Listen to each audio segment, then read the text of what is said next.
what it is, it's the Flowster. Let's get going. So let's take a look at these bad boys. The Garasi Rapier, Salad Blade, and Crushy Boy. They're all going from 75 attack to 80 attack.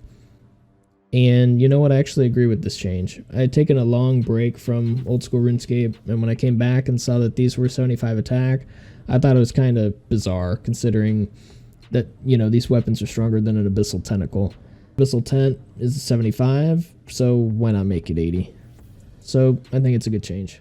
Moving on to the Trident of the Swamp, going from 75 magic to 78. I'm okay with this as well. I like how upgrading the weapon brings with it a high requirement. We just spoke about the Abyssal Tentacle. It's the same way there. The Abyssal Whip is a 70 attack requirement. You upgrade it to the Tentacle and it becomes 75 attack. And right now the Trident of the Seas and Swamp are both level 75. So seeing the Swamp Trident go to 78 should be fine. I don't mind this change either. Moving on to the Linguini Staff. Going from 75 magic to 82. This item isn't cheap enough to really be seen as a viable thing to step into right now. As like the average player that's 82 magic, they're not going to be using this weapon. So it's not like once they hit 82 magic, they go and they buy the Sanguinesti Staff. Same can be said for the 3 melee weapons that we touched on earlier, but we're not talking about price here. We're talking about balancing for stats, and I think at 82 magic, it's okay. Moving on to the Kodai Wand, 75 magic to 80. This one is tricky. Remember that not all weapons can autocast ancient magics, so this is also balancing that factor. The only weapons here that increase your base damage when casting ancients is going to be the Aram Staff by 5%, and then the Nightmare Staves and Kodai Wand by 15%. The other thing too is the Kodai Wand's magic attack accuracy is 28, while a Nightmare Staff is 16. Not to mention that the Kodai Wand has unlimited water runes, but albeit the Nightmare Staff special attacks with the appropriate orb, it can be pretty powerful. So it's kind of tough to say. I feel like this situation is one that we could debate back and forth for a while. Moving on to the Nightmare Staff without an orb, they are proposing going from 65 to 72. And we just mentioned that the base Nightmare Staff has a plus 15% magic damage boost. So I think 65 did seem pretty low, because the Aram Staff is a level 70 staff. It just gives you a plus 5% magic boost. Honestly, I think with that factored in, 65 to 72 is still too low. I'd probably go up to 75 on this change. And if we look at the current skill tree, there is a ton of stuff at 75. So maybe that's why they went with 72. But I'd still take the staff to 75 since a few of these level 75 weapons are changing anyway. Like the Kodai Wand, Trident of the Swamp, Linguini, Pepperoncini, and now actually the Nightmare Staff with an orb. Let's talk about that one next. Alright, so the Nightmare Staff with an orb is going from 75 to 82. So adding an orb to the staff and thereby giving it a unique special attack is technically an upgrade. So having it be a higher level requirement than the base staff still checks out. As for it going to be level 82, I'm mixed on this, just like I was with the Kodai Wand. I think part of this is because there are 3 orb variants, right, which makes it more difficult to place. Because the Eldritch Staff, even when using the special attack every time you can, should be less DPS than the Kodai. Because a Kodai has an attack speed of 4, while the Eldritch Staff has an attack speed of 5. But then you have the harmonized Nightmare Staff that gives it an attack speed of 4. So it's in a spot of weirdness. But I guess the more I think about it, I like the Kodai being at 80 and Orb Nightmare Staves being at 82. It's just like, but it's the same level as the Sanguinesti Staff, so maybe there should be some variety there. I don't know. I feel like it's better than 75. Alright, the Dragon Hunter Crossbow, going from 65 to 70 range. So the Armadale Crossbow is level 70 for reference. The Dragon Hunter Crossbow has a plus 95 ranged attack bonus, while the Armadale Crossbow is a plus 100. But of course, the Dragon Hunter Crossbow is pretty crazy since it's a Dragonbane weapon, and gains a plus 30% accuracy and damage bonus against dragons, wyverns, and Ulm. So I think going from 60 to 70 is justified here. Honestly, I'd like to see this whole crossbow tree for range rebalanced. I mean, look at this. You got the bronze crossbow at level 1, iron at level 26. What? Mithril at 36, Addy 46, Rune 61, Dragon 64. It doesn't make any sense or follow any other skill that uses these names, right? Like, for skilling stuff, you're looking at 41 for Rune. For combat stuff, you'd be looking at 40, for Rune. And then every different type of metal weapon follows that same exact trend of the tree. So it doesn't make any sense that range is kind of out of place here. I'd lower the requirements to match all the other skill trees and then just alter the stats to balance it out, which, it would just give more room for opportunity to add more stuff to range.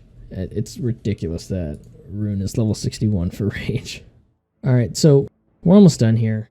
We got 2 left, the Dragon Hunter Lance and the Scythe. So the Lance going from 70 attack to 78, I kind of want it to be the same as the Dragon Hunter Crossbow, so that way they're consistent because they're both, Dragonbane weapons. But I guess that doesn't matter since they are already different in the sense that the Lance only gives you a plus 20 bonus to damage and accuracy versus the plus 30% boost from the Dragon Hunter Crossbow. So I'm just curious what the discussion was when the Dragon Hunter Lance was coming out. They probably went with 30% to match the Dragon Hunter Crossbow, but thought it was overpowered and scaled it down to 20. Which might suggest that maybe the Dragon Hunter Crossbow being at 30% is too much. If we look at it from another angle, like how much the Dragon Hunter Crossbow is going to match the Armadale Crossbow's requirement level, and it's technically worse at everything except where it would be useful. So if we look at it from that perspective, and what I mean by that is, although on paper the Armadale Crossbow is better than the Dragon Hunter Crossbow, the Dragon Hunter Crossbow is still going to be better at things like Vorkath or anything that is weak against its effect. So if we take that logic and we apply it to the Dragon Hunter Lance, you would think that it should follow that same thing, and it doesn't. The Lance has a plus 85 to stab and a plus 70 to melee strength. A regular Abyssal Whip has a plus 82 to slash and a plus 82 to melee strength, which means a whip will outperform a lance unless the lance is being used on a creature where its special effect would kick in. So, no, I don't agree with this change. I think the Dragon Hunter Lance should stay at 70, and in fact, at that point, it would align it with the proposed level change of the Dragon Hunter Crossbow, so I guess that's just a bonus. Alright, the last item we have here is the Scythe. So it's going from 75 attack all the way to 85. This one is obviously the most drastic in terms of like raw experience you'd have to gain. Because, 75 attack is like 1.2 mil XP, while 85 attack is like 3.2 mil XP. Guess that's not really a big deal, but what's interesting here is that the Scythe also has a level 75 strength requirement, but they don't mention it anywhere on here, so I'm not sure if that would change as well. But in any case, the Scythe is definitely one hell of a good weapon, and it's balanced by its upkeep though, so it can run you about like 1.5 mil an hour in cost to use. And I mean, if they're making it 85 attack but leaving the strength requirement at 75, this is difficult to balance because it's the only two-handed weapon of its kind and has a unique mechanic. Its strength bonus is 75, which means it's less than a whip, but its accuracy is at 110 while a whip is at 82. Meanwhile, the Elder Maul has a crush accuracy of 135 and a strength bonus of 147. Elder Maul requires 75 attack and 75 strength. Also doesn't degrade or have an upkeep cost. With this in mind, I like the Scythe at more like a 80 attack and 80 strength requirement. I think that's balanced given the high upkeep cost as well. If the Scythe didn't have an upkeep cost, I'd push for 85 attack and 85 strength. I'm kind of surprised we didn't see more items on this list, because I feel like there's more rebalancing that needs to be done. But the last thing that I want to see is rebalancing coming in batches, because I think if you're going to be doing something this drastic, it should all be done in one go. That way you're only affecting the economy and players' bank values once, because otherwise, if this is like a repetitive thing, I don't think players are going to be comfortable buying high value items, you know, because why would they if their bank's just going to crash? I just hope that the old school team gets this right, because it's crucial to get all this right in your design phase to prevent these things from happening again in the future. Obviously, balancing is a big deal. A lot needs to go into making new items to make sure they fit appropriately. So we'll see what gets handled from here.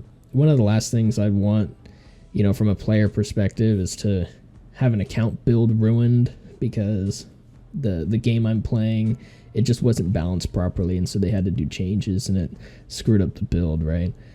Nobody wants that to happen to them. So, and obviously mistakes happen, but we aren't just changing one item here. You know, we're changing a lot of items, and we didn't even get into any of the other stuff yet where we actually talk about the item stat changes.